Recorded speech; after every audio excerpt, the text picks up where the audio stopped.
नमस्कार, मी अभिजित खांडकेकर तुम्हा सगळ्यांचं स्वागत करतो। आजच्या महिला अत्याचार विरोधी शृंखलेच्या भागामध्ये आपण पाहत आहात क्रिमिनल्स, चाहूल गुन्हेगारांची।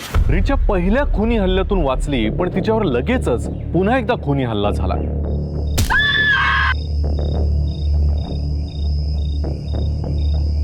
केसची गुंतागुंत इतकी विचित्र होती की पोलिसांना ज्या गोष्टी दिसत होत्या, ज्या गोष्टी त्यांनी ऐकल्या होत्या, त्याच्या बरोबर विरुद्ध गोष्टी आता त्यांच्या समोर येत होत्या। आणि इथून पुढे तर असं काही घडणार होतं की मनामध्ये खरंच प्रश्न उभे राहतील की खरंच असं काही घडू शकेल? साधी सालस वाटणारी माणसं खरंच असं करू शकतील? साहेब, मी रीमाला हॉस्पिटलमधून पळून जाण्यासाठी मदत केली साहब, लेकिन बाहर निकलते ही उसने गांधीनगर एरिया का रिक्शा किया साहब और निकल गई। तिच्या बोलण्यावरून काहीतरी कळलं असेल ना, कुठे जाते, कशासाठी जाते, तुला परत कधी भेटणार? नहीं साहब, उसने मुझे कुछ भी नहीं बताया। वो रिक्शा याद है? रिक्शा का नंबर या उस पर कुछ लिखा हो या कोई पोस्टर वगैरह चिपकाया हो, याद है कुछ? नहीं साहब। आपली काही माणसं गांधीनगरला पाठवा आणि तिथे असलेल्या आपल्या लोकांशी कॉन्टॅक्ट करा। रीमाचा फोटो त्या भागात सर्क्युलेट करा। रीमा हॉस्पिटलच्या पेशंट गाऊनमध्ये हॉस्पिटलच्या बाहेर पडते आणि मागच्या भागातनं रिक्षा पकडता। ज्या रिक्षावाल्याने तिला बसवलं असेल तिला ती नक्कीच लक्षात असेल। तिला ताबडतोब शोधून काढा। या रीमा सीमाचा काहीतरी खेळ चालू आहे। मला असं वाटतं की या दोघींनी मिळून दीपकचा खून केला। नहीं साहब, वो दोनों किसी का खून नहीं कर सकते साहब। मी त्यांना लहानपणापासून ओळखतो साहब। हम पढ़ाई के लिए मिलते थे, बात करते थे साहब। वो खून नहीं कर सकते साहब। रीमा सीमाच्या वडिलांनी असं सांगितलं की त्यांनी गावातल्या मुलांना बिघडवलं। नहीं साहब, उसने नहीं बिगाड़ा साहब। गांव के कुछ अय्याश लड़के उन दोनों के पीछे पड़े हुए थे साहब। रीमा डार्लिंग, कुठं चालली? थांब की। कुठे चालली? माझी वाट सोड। अगं मला ना तू लय आवडते गं. मला बी तुला आवडते। मला तुझ्यासोबत लवशिक करायची. मला सुद्धा तुझ्यासोबत लवशिक करायची। सांगितलं ना माझी वाट। अगं कुठं चालली? थांब की, बोलतोय ना मग।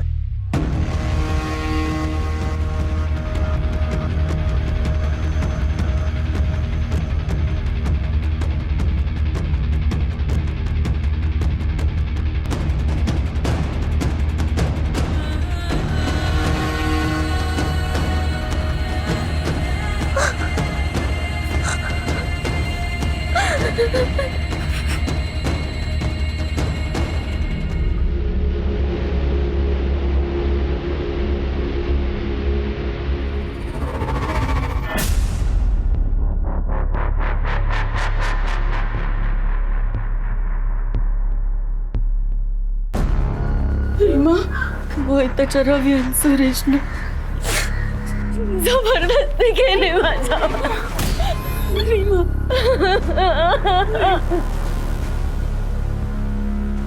हो मला घ्या। रवी आणि सुरेशने माझ्या पोरीला नाचवले हो। अहो काका खोटं बोलती. अहो हिनं आम्हाला फसवलाय. होय, येता जाता डोळा मारायची आणि दुपट्टा बाजूला करून गोरा खांदा दाखवायची। मग आमचं बी डोकं फिरलं. मग हिनं इशारा दिला केळीच्या बागाकडे यायचा. आम्ही जावं की न जावं असा विचार करत होतो, तर स्वतःचे कपडे काढून हवेत फिरवायला लागली। मग आम्हाला पण राहवलं नाही। खोटं बोलताय ते दोघं। मालक आता तुम्हीच न्याय करा। घबरे काय न्याय करा? काही गोष्टी आल्या तिच्या कानावर माझ्या। तो वरच्या आळीतला काय त्या पोराचं नाव रे? सलीम। सलीम लयदा हिंडताना बघितलंय गावात तिला? अरे तुझ्या पोरीलाच पोरांचा नाद लागलाय। हो ना, आधी पोरांना नादाला लावायचं आणि नंतर जबरदस्ती केली म्हणून तमाशा करायचा वय? अरे गावाची किती बदनामी होते माहितीये का तुला? मालक माझी लेख तशी नाही हो। इथं न्याय नाही मिळाला ना तर आम्ही पोलिसात जाऊ. हे पोलिसाची धमकी कोणाला देतो रे? सरपंच आहे मी गावाचा। तुझ्या बहिणीनं अख्खं गाव नाचवलंय। तुझ्या समध्यांवर मी आज बहिष्कार टाकतोय। माझ्या दूध संघावर काम करतोस ना तू? उद्यापासून यायची गरज नाही। गेली तुझी नोकरी, कळलं का? ए वैभव, यांचं हुक्का पाणी बंद करा। दवंडी पेटवा गावात। यांच्याशी कोणी बी कसला बी व्यवहार करणार नाही आजपासून। चल निघ चल अहो, मालक. मालक, असं नका ना करू. अहो, माझ्या पोरीकडे बघा ना. काय खाऊ आम्ही, काय नाही केलं.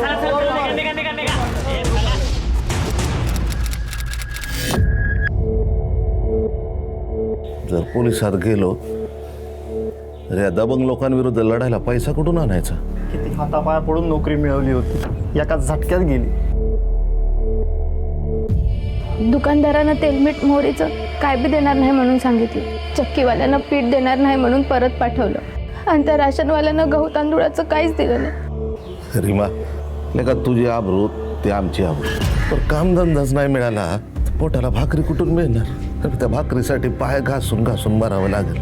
आतापर्यंत आडी अडचणीला गाव उभा राहायचं, आता गावानंच घराबाहेर काढलं. लटांबर घेऊन कुठं जायचं? काय करायचं? बाबा, आपण जर पोलिसात नाही गेलो तर? लेका तुझी नोकरी वाचेल, कामधंदा मिळेल, पोटाला भाकरी पण मिळेल.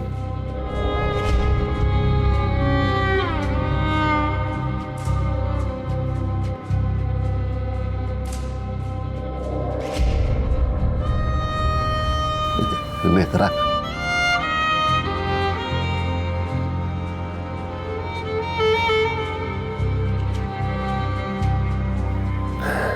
आता आम्ही जगायचं की मारायचं सगळं तुझ्या हातात आहे, तुझ्या हात. मालक, मालक, लेकराकडून चूक झाली. पदरात घ्या त्याला, एकदा माफी करा. वय मालक, आम्ही काय पोलिसात जात नाही साहेब. हवं तर नाक घासून माफी मागतो, पण मला पुन्हा कामावर घ्या. अरे येड्या, असं काय करतं? उठ उठ. अरे जे येडा का खुळा तू? अरे तुम्ही आमची माणसं ले का हो? आपल्या कित्येक पिढ्या गेल्या त्या गावात, एकमेकांशी कसं समजून उमजून राहायला नको का आपण? तर होते चूक पोरांकडनं, म्हणून काय लगेच फासावर द्यायचं हो त्यांना? अरे आम्ही का दुश्मन आहेत का तुमचे? तुम्हाला तुमची चूक मान्य झाली नाही का? झाली की नाही? होय होय, मग झालं. विजय, हां ये तू उद्यापासून इट भट्टीवर. हां होय मालक. तू रे ये दूध सांगावर उद्यापासून. लय उपकार झाले सर. आणि विजय, उद्यापासून हिला पण दे पाठवून इथं घरकामाला रे. हा होय होय, नक्की. 4 पैसे मिळतील. अरे महागाई किती वाढली आजकाल. चांगलं चुंगलं राहावा, चांगलं चुंगलं खावा, आहे की नाही?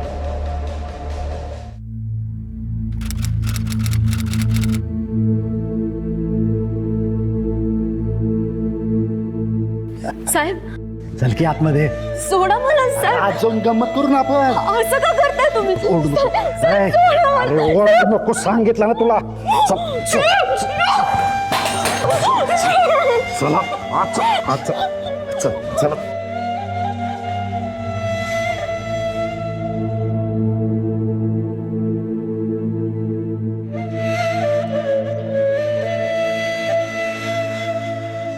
ए पोरी, अशा छोट्या मोठ्या गोष्टींकडे लक्ष द्यायचं नसतं, सोडून द्यायचे असतात. हा? मी एक डाव सोडलं, पण आता नाही. तुमचा सैतानी चेहरा सगळ्यांसमोर आणीन मी. माझा शैतानी चेहरा? अरे माझा शैतानी चेहरा पाहिलाच कुठं? चाललीच कुठं? मी सगळ्यांना सांग. आवाज नाही करायचा. ए चेतन, बंगल्यावर याचं बापाला घेऊन लगेच. काय रे इजा, काय झालं मला? तुमच्यावर जे उपकार केले त्याची असली पांग फेडणार होय तुम्ही? आतापर्यंत तुझी पोरगी गावातल्या पोरांवर आळ घेत होती, आज माझ्यावर आळ घेते मी जबरदस्ती केली म्हणून. मला पोलिसात धाडायचं म्हणते ती. अरे तुमच्यावर आम्ही इतके उपकार केले, असले पांग फेडणार होय तुम्ही आमचे? बाबा मी खरंच सांगते, यांनी खरंच जबरदस्ती केली माझ्यावर. मी खरंच सांगते बाबा. अगं मालक आपले अन्नदाते आहेत, देव आहेत ते. दुष्काळात त्यानं तर मदतीचा हात दिला, आडी अडचणीला उभं राहिले. आणि असल्या देव माणसावर तू असले घाणेरडे आरोप करतेस? स्त्रीचं सुख नक्की कशामध्ये असतं? कुटुंबियांच्या भल्यामध्ये, आई वडिलांच्या आनंदामध्ये. पण त्यासाठी जर मोठी किंमत मोजावी लागणार असेल तर, त्यासाठी स्त्रीचं स्त्रीत्वच पणाला लागणार असेल तर, रीचा उर्फ रीमाच्या बाबतीत हेच होत होतं. आत्मसन्मान आणि आपल्या कुटुंबियांचं हित यापैकी एकाची निवड करायची असेल तर तुम्ही काय कराल? रिचा समोर हे असंच धर्मसंकट उभं राहिलं आणि तिनं आपल्या आत्मसन्मानाची आहुती दिली. आपल्या आईवडिलांना 4 घास सुखानं खाताना बघण्यासाठी, घरावरचं छप्पर सुरक्षित ठेवण्यासाठी. पण ही अशी तडजोड करून मिळवलेलं सुख आणि समाधान कधी शाश्वत असतं? रिचानं उर्फ रीमानं मनावर दगड ठेवून केलेल्या या तडजोडीतून जे काही उद्भवणार होतं ते इतकं भयानक होतं की त्यानं तिचाच नाही, तिच्या कुटुंबियांचा सुद्धा थरकाप उडणार होता.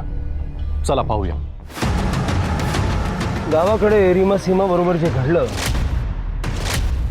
त्याचे 2 वर्षन आहेत. एक वर्षानं जे वडिलांनी सांगितलं की रीमा खूपच वाईट मुलगी होती, तिने सीमाला पण बिघडवलं आणि गावच्या 2 मुलांचा खून करून त्या दोघी पळून गेल्या. आणि दुसरं, ज्यात रीमा अतिशय चांगली मुलगी आहे, तिच्यावर गावची लोक अत्याचार करतात, वडील आणि भाऊ हे पोलिसांकडनं लपवतात आणि शेवटी अत्याचार सहन न होऊन त्या दोघी शहरात पळून जातात.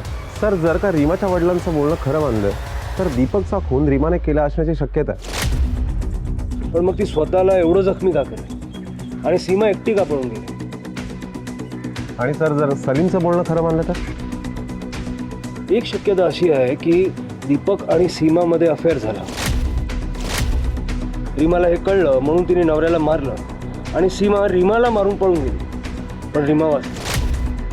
सर, या सगळ्या प्रकरणामध्ये दीपकचे वडील आणि त्याची बहीण हे सुद्धा संशयित आहेत. ऑनर किलिंगची शक्यता आहेच. असं पण असू शकतं की गावाकडच्या कोणाला कळलं की रीमा सीमा शहरात आहेत आणि त्याने हल्ला केला. शक्यता भरपूर आहेत. पुरावे मिळायला लागले की सगळं स्पष्ट होईल. रीमा गांधीनगरला कोणाकडे गेली होती कळलं का? नाही सर, पण प्रयत्न चालू आहेत. 1 मिनिट सर. हॅलो. काय?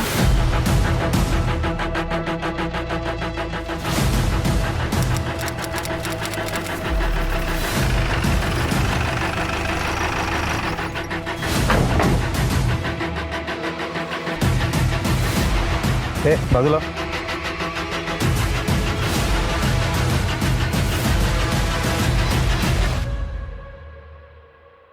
रिकामे सर, आजूबाजूला सगळीकडे चेक करा. हो सर. साधन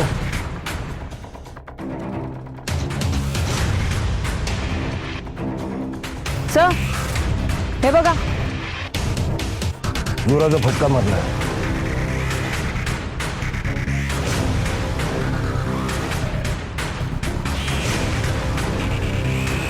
सर, या लाकडावर रक्त लागलं. बहुतेक यानेच मारलाय. या लाकडावरचं रक्त आणि रीमाचं रक्त मॅच करून बघ आणि या लाकडावरती किलरचे फिंगरप्रिंट्स आहेत का बघा. हो सर. सर, रीमाच्या अंगावर जो ब्लाऊज आहे तो मिसफिट आहे. रीमा हॉस्पिटलमधून पेशंट गाऊनमध्ये पळाली होती. तिथून ती गांधीनगरला गेली आणि तिथे ज्यांच्याकडे गेली असेल त्यांच्याकडून हे कपडे घेऊन ती इथे आली आणि इथे तिचा खून झाला. दीपकचा ऑलरेडी खून झाला आहे, स्नेहा गायब आहे आणि आता रीमाचा खून झाला. ही केस चॅलेंजिंग होत चालली. पंचनामा करून पोस्टमॉर्टमला पाठवा आणि हिच्या आईवडिलांना कळवा. Okay sir.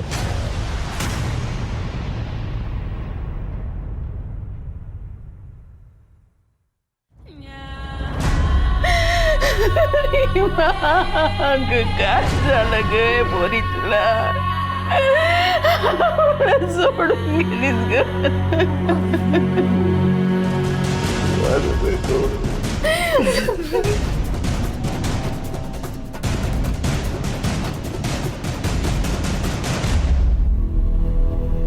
यमुनाजी, आम्ही रीमाला वाचवण्याचा पूर्ण प्रयत्न करत होतो. तिला हॉस्पिटलमध्ये ॲडमिट केलं होतं, ट्रीटमेंटही चालू होती. पण ती हॉस्पिटलमधून पळून गेली आणि गांधीनगर एरियामध्ये गेली. तिथून बाहेर पडली. आणि कुठे आहे का तुमचं गांधीनगरमध्ये?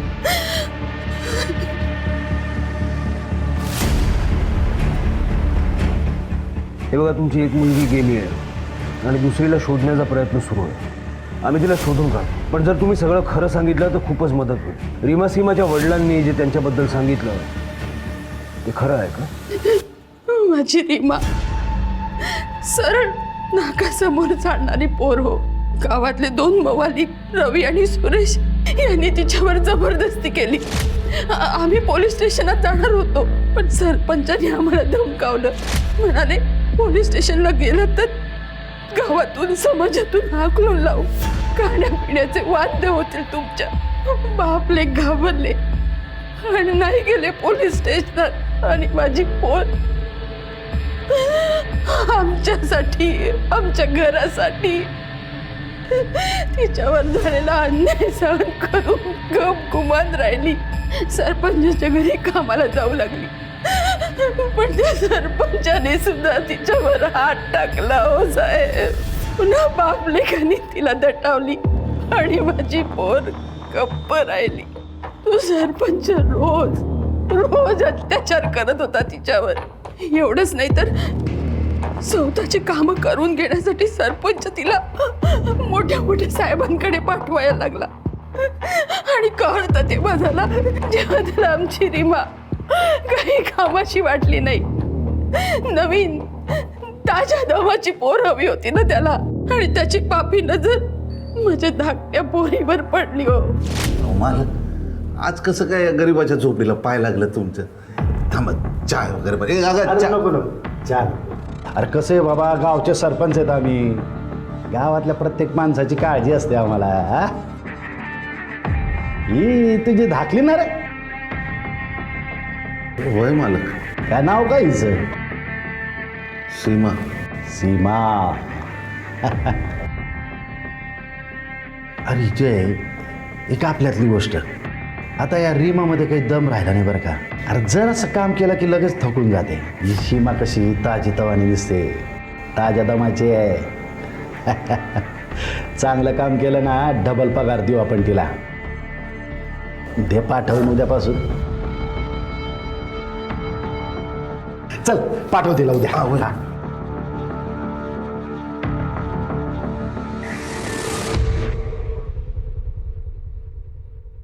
काय बी झालं ना तरी त्या कुत्र्यासमोर मी स्वतःला उघडी करायची नाही. तुमच्या आईला माफ करा पोरींनो. मी तुम्हाला जन्म तर दिला, पण चांगलं आयुष्य नाही देऊ शकले. आई, अगं इथला हवा पाणीच असं आहे का? किती बी लढलो ना तरी इतरांना सुरक्षित नाही होऊ शकत आपण.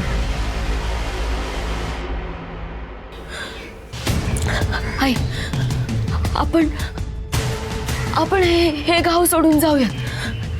लांब कुठं तरी जाऊ, जिथं हाताला कष्टाची नोकरी असेल आणि पोटाला भाकर मिळेल. मग कोणासमोर पदर पसरायचा बी नाही आणि पाडायचा बी नाही. हो हो आई, बरोबर आहे ताईचं. आई चल, आपण आज रात्रीच निघूयात. हा, तुम्ही जा, सुखात राहा. माझे आशीर्वाद आहेत तुमच्या पाठीशी.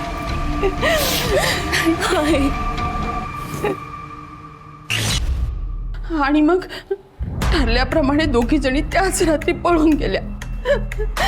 साहेब, आयुष्यभर पळत राहिली हो माझी रीमा, पण शेवटी नियतीने तिच्यावर घाला घातलाच.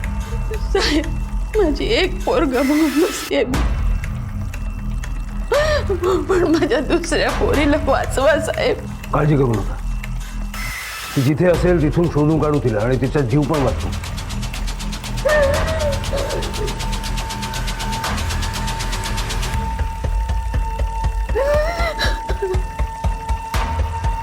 आपण या प्रकरणाचा तपास करत गावी पोचल्यावर सरपंचाच्या लक्षात आलं असणार की आता त्याचं भांडं फुटणार आणि त्यानेच रीमाला मारलं असेल. सरपंचाला घेऊन या. Okay sir.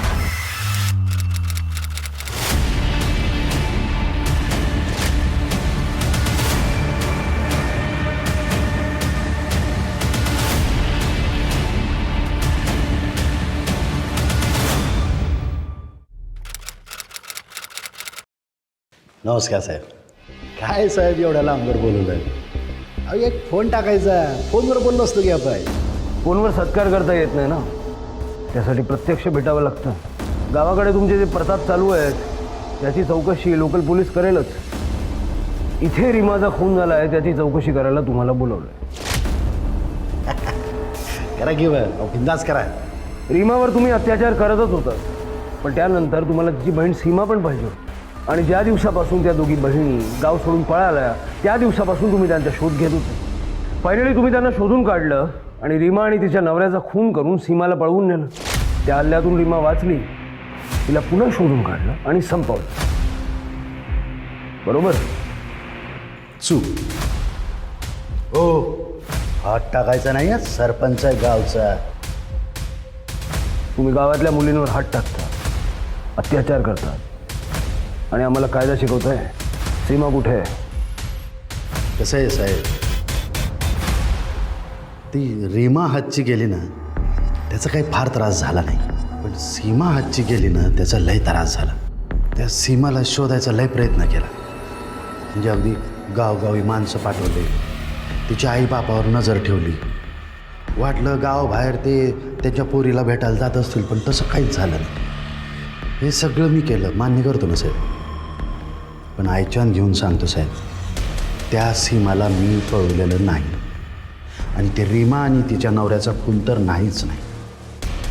उलट त्या रीमाने आणि त्या सीमाने माझ्या दोन्ही पुतण्यांचा खून केला साहेब. त्या फाईल्स लोकल पोलीस उघडणारच आहेत, पण आपल्या राजकीय फायद्यासाठी, आपल्या मुलाला राजकारणात पुढे आणण्यासाठी तुम्ही आपल्या पुतळ्यांचा खून केला नसेल हे कशावरून? पुरावे मिळू दे. इथल्या आणि तिथल्या गुन्ह्यांसाठी उलटा लटकवून मिरचीचा असा धूर देईल. मग कसा पोपटासारखा बोलशील. सीमा कुठे गेली आहे समजत नाही आहे. स्वतःहून कुठे गेली आहे की तिला कोणी किडनॅप केलं आहे? सर, आपला सगळा फोर्स कामाला लावला. सगळे खबरी, स्लीपर सेल सगळ्यांना ॲक्टिवेट केलं. हिस्ट्री शीटरला 4-4 वेळा विचारून झालं. रेड लाईट एरियामध्ये धाडी टाकल्या, पण सीमाचा पत्ता कुठेच लागला नाही. सर, सीमा जिवंत आहे की नाही हे सुद्धा सांगता येत नाही. एक मिनिट सर. हॅलो, ठीक आहे, त्याचा पत्ता लवकरात लवकर मला पाठव. सर, आपल्या खबऱ्याचा फोन होता. त्या सीमाचा रोहन नावाचा एक बॉयफ्रेंड आहे, तो गांधीनगरमध्ये राहतो. रिचासुद्धा हॉस्पिटलमध्ये पळून गांधीनगरमध्ये गेली होती. सर, त्या रोहनचा ॲड्रेस आला. चला.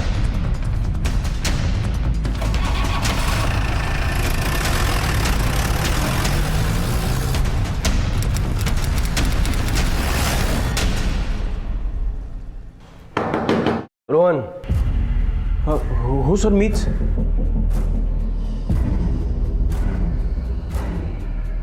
काय झालं? स्नेहाला ओळखतोस का?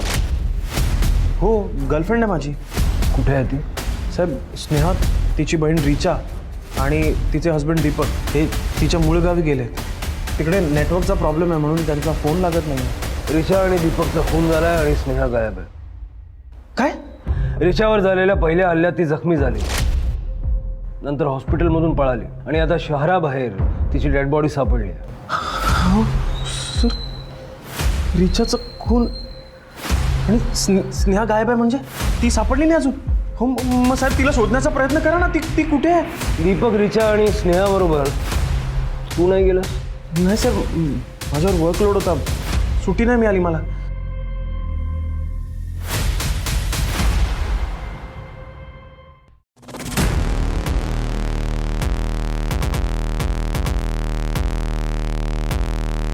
हे कपडे कोणाचे? सर, हे आईचे कपडे आहेत, आत्ताच लॉन्ड्रीतून आले. आई बाबा देवदर्शनाला गेलेत ना, तर म्हटलं की कपडे नीट करून ठेवावेत त्यांचे. का रे, आईच्या गैरहजेरीत कुणी वापरलेत काय कपडे? नाही साहेब, आईचे कपडे आहेत, ते कोण वापरणार? जडती काय आईच्या घराची? साहेब, अहो, झडती का? मी काय केलं आहे? अहो, आम्हाला काम करू दे आमचं.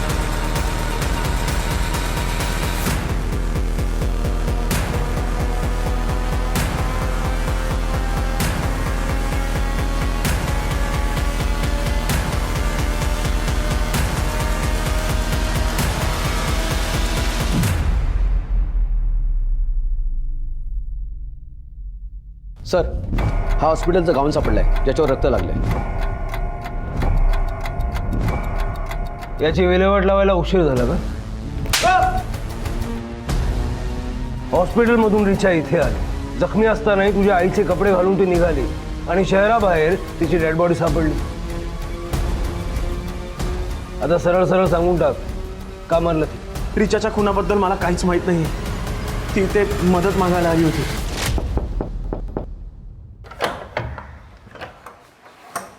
रिचा?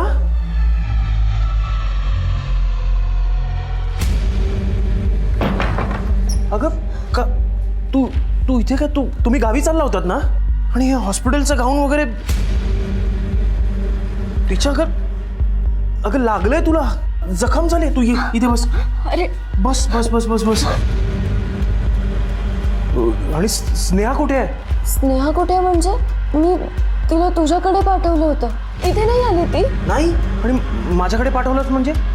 अगं तुम्ही गावी चालला होतात ना? हो, पण आमच्यावर वाटेत हल्ला झाला. दीपकचा तर जागीच खून झाला. काय? मी जखमी झाले. स्नेहाला मी जीव वाचवून पळून जायला सांगितलं. थेट रोहनकडे जा म्हटलं. ती पळाली आणि मग मी बेशुद्ध झाले. पोलिसांनीच मला ॲडमिट केलं. ते पोलीस गावी गेले होते. आमच्या गावी आमच्यावर 2 खुनांचे आरोप आहेत, म्हणून आम्ही इथे नाव बदलून राहतो. तुला तर माहिती आहे ना सगळं, स्नेहाने तुला सांगितलंय. आता ती गावची लोक परत येणार. ते आयुष्य, जो त्रास आम्ही सोडून आलो होतो, तेच आता परत मागे लागणार. म्हणून स्नेहाला घेऊन मी लांब कुठेतरी जाणार. रोहन, रिचा, तू बस.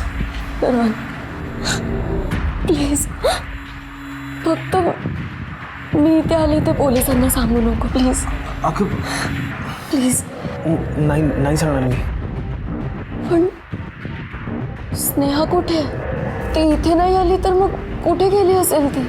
काही करून तिला शोधायला हवा. सर, आई वडील देवदर्शनाला गेले होते त्यावेळेला कोणालाही कळू न देता रिचा इथे आली होती. राहिली पण ती. आईचे कपडेही वापरले ती. आम्ही दोघंही स्नेहाला वेगवेगळ्या ठिकाणी शोधण्याचा प्रयत्न करत होतो, पण स्नेहा सापडली नाही. आणि अचानक एक दिवशी रिचा सुद्धा गायब झाली. तिलाही शोधण्याचा प्रयत्न केला आणि तीही सापडली नाही. साहेब, मला वाटलं होतं की रिचा आणि स्नेहा एकमेकांना भेटल्या असतील आणि शहरापासून लांब निघून गेले असतील काही दिवसांसाठी. हे सगळं शांत झाल्यानंतर स्नेहा मला कॉन्टॅक्ट करण्याचा प्रयत्न करेल असं मला वाटलं होतं, पण नाही. साहेब, रिचाचा खून झालाय, पण स्नेहा गायब आहे. तिला तरी शोधण्याचा प्रयत्न करा साहेब. ती कुठे असेल, काय ती करत असेल, मला खरंच नाही कळत आहे साहेब. प्लीज तिला शोधण्याचा प्रयत्न करा, प्लीज साहेब. सर, रिचाचा पोस्टमॉर्टम रिपोर्ट आला. सर, पोस्टमॉर्टम रिपोर्टनुसार रिचाच्या डोक्यावरती जो मार लागला होता आणि त्याच्यातून ब्लिडिंग झालं होतं, त्याच्यामुळे रिचाचा मृत्यू झाला नाही, तर तिचा गळा दाबल्यामुळे वेंट पाईप चोकअप झाला आणि त्याच्यामुळे तिचा मृत्यू झाला.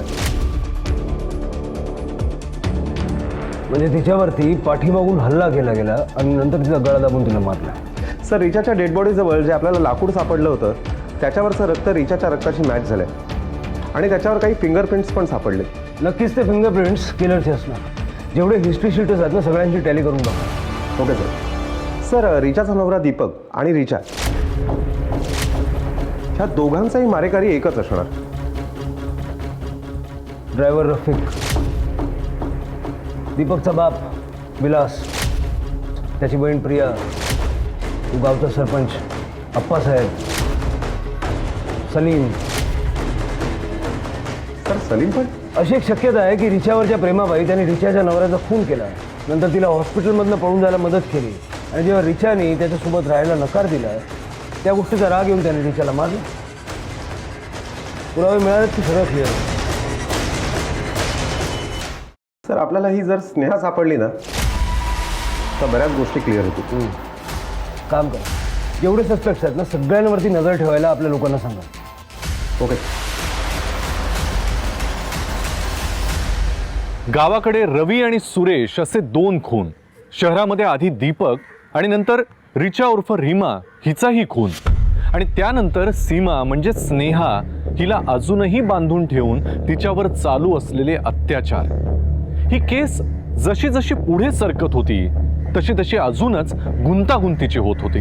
पोलिसांनी सगळ्या मार्गांनी तपास केला, पण हे गुन्हेगार कोण हे नेमकं कळत नव्हतं. हे सगळे गुन्हे एकमेकांशी निगडीत आहेत की वेगवेगळ्या लोकांनी वेगवेगळ्या कारणांसाठी खून केलेत हेही कळत नव्हतं.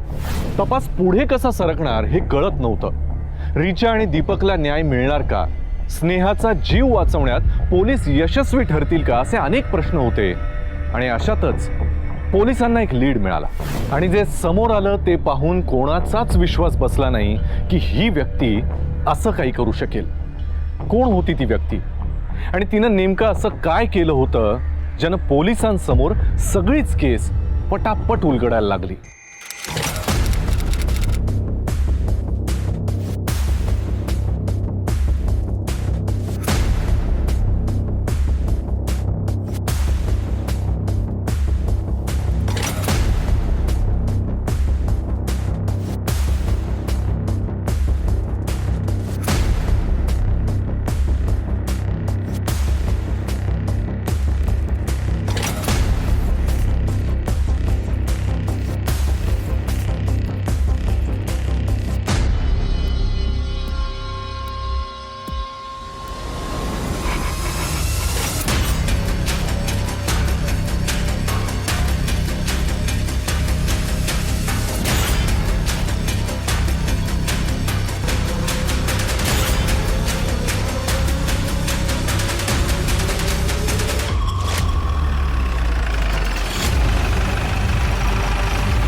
तिला हॉस्पिटलला घेऊन जा.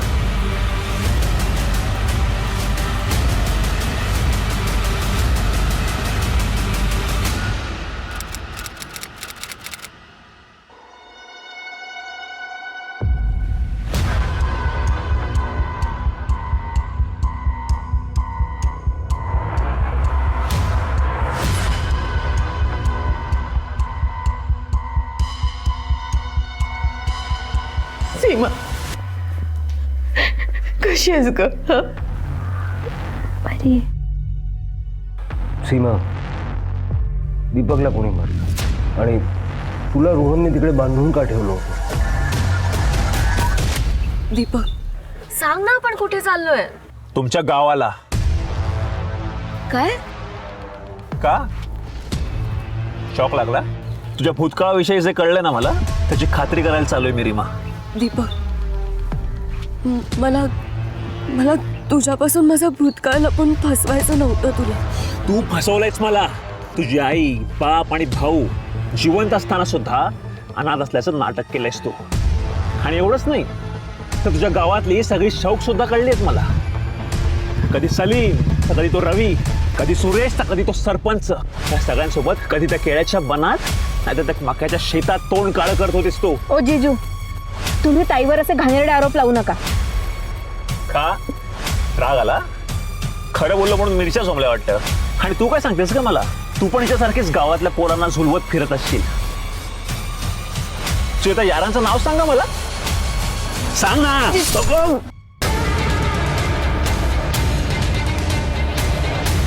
दीपक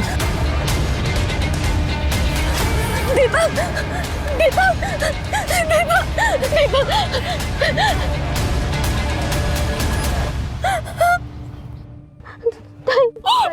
अगं काय केलं ते तू स्नेहा? मी मुद्दामून नाही केलं ताई. मी फक्त बोलत होते आणि ते झालं. ते मी नाही केलं. पण हे सगळं दीपकला कसं कळलं? त्याला कोणी सांगितलं? मी रोहनला सांगितलं होतं. तू मूर्ख आहेस का तू? आता रोहनला गळ घालावी लागेल की कोणाला सांगू नको.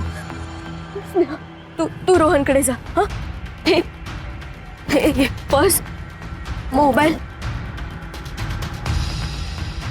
हे सगळं घे आणि तू रोहनकडे जा. तू तुझा पण फोन बंद कर आणि लपून राहा. मी बाकी सगळं बघते. नाही ताई.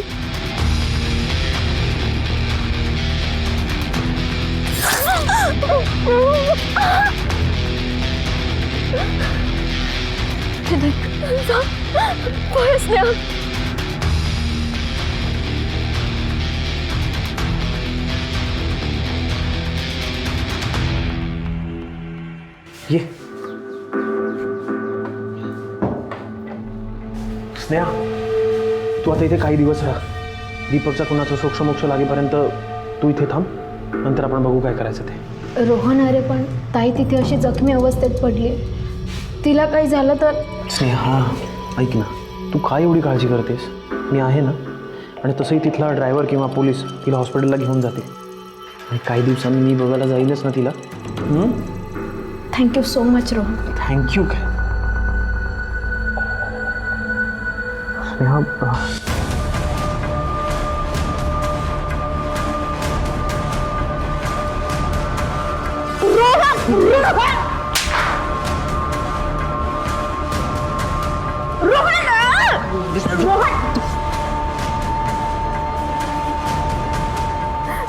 रोहनने माझ्यावर खूप अत्याचार केला, चुकीच्या माणसावरती प्रेम केलं.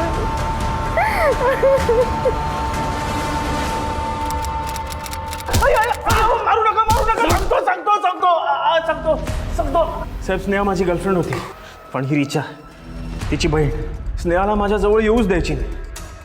सारखं आपल्या ताईने सांगितलं हे लग्नानंतर करायचं, ते लग्नानंतर करायचं. रिचाचा राग यायला लागला होता मला. रिचा हॉस्पिटलमधून माझ्या घरी आली होती स्नेहाला शोधत. हीच वेळ होती बदला घ्यायची, म्हणून मी रिचाला सांगितलं की स्नेहा कुठे याचा पत्ता मिळाला आहे, आणि बाईकने तिला स्नेहाकडे घेऊन जायला निघालो होतो. वाटेत जंगल एरियात सुमसान जागा बघून बाईक बंद पडल्याचं नाटक केलं आणि तिला जंगलातल्या पायवाटेने घेऊन जायचा प्रयत्न केला, आणि चान्स बघून मी तिला तिथेच मारून टाकलं. सर घेऊन जायला चल. रीमा आणि सीमानं जे सहन केलं, जे भोगलं, त्यामध्ये त्यांची काय चूक होती? गरीब घरात जन्म घ्यायची, की स्त्री म्हणून जन्म घ्यायची, की आत्मसन्मान नसलेल्या वडील आणि भावाच्या छत्रछायेत वाढण्याची?